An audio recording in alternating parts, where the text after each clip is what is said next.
কি বলতে চাইছিস? এই গিফটগুলো পিকলুদা? ও ভাই, আরে তোমরা চুপ করে আছো কেন? কে পাঠিয়েছে? কিছু নাম টাম লেখা আছে কি? মানে আমি বলছিলাম কি, দুর্জয় সেনগুপ্ত পাঠিয়েছে কি? সেটা বলতে পারবো না স্যার, কিন্তু আমাদের কাছে অর্ডার দেওয়া হয়েছিল অনলাইনে, আমরা ডেলিভারি দিয়ে গেলাম।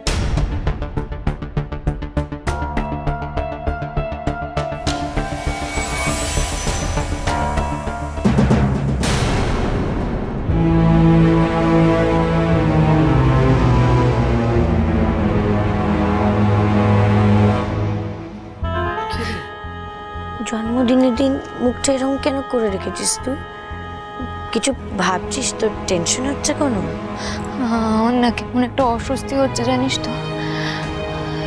কাল রাতে ওই মেসেজ, তারপর সকাল থেকেই না আমার ডান চোখটা কেমন লাফাচ্ছে, আমার মনটা কেমন খুবাইছে রে।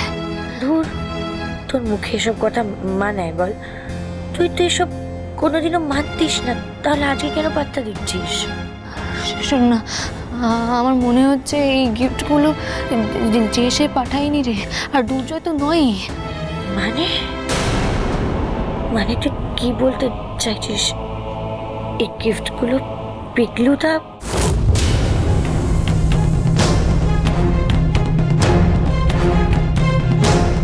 আচ্ছা ঠিক আছে, আমার কথা শোন, এসব নিয়ে তো টেনশন করার কোনো দরকার। ইনফ্যাক্ট তোকে ভাবতেই হবে না।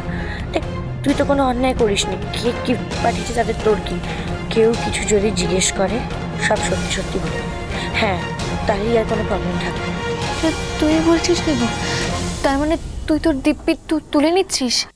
ওরা নি বলছি যে গিফটগুলো তো তোমারই, খুলে দেখো না একবার। আমরা তো তখন থেকে না বুঝে কত কল্পনা করছি। আচ্ছা ওই ছোট বক্সটাই না হয় খোলো, ছোট বক্সটা খুলে দেখো। হ্যাঁ ছোট বৌদি, এবার সবকটা খোলো না, খুব কিউরিওসিটি হচ্ছে। হ্যাঁ রানী, বলছি তুমি যদি পারমিশন দাও তাহলে গিফটগুলো একটু খুলে দেখতে পারি। এই দেখি। এক মিনিট, এখন খোলার দরকার নেই। জয় যখন পাঠিয়েছে, জয় আসলেই ওগুলো খোলা হবে। ও হয়তো মনে মনে কিছু একটা এক্সপেক্ট করেছে, তাই না? আরে মা, তুমি যে কি বলো না, ছোটদাই যদি এই সারপ্রাইজ গিফটটা পাঠিয়ে থাকে তাহলে ও কেন এক্সপেক্ট করবে যে এই গিফটটা আমরা ওর সামনে খুলবো? ছাড় না, আজকে রানীর জন্মদিন, সবাই তোকে গিফট দেবে, ওর যখন খুশি তখন খুলবে। আমি আমার গিফটটা ওকে দিয়ে দিই। রানী এদিকে এসো তো, এসো।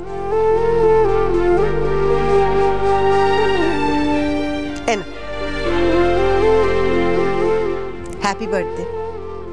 এই সুন্দর পেনটা তোমাকে দিলাম, তুমি পড়াশোনা করতে ভালোবাসো, তাই মনে হলো এটা তোমাকে দিই।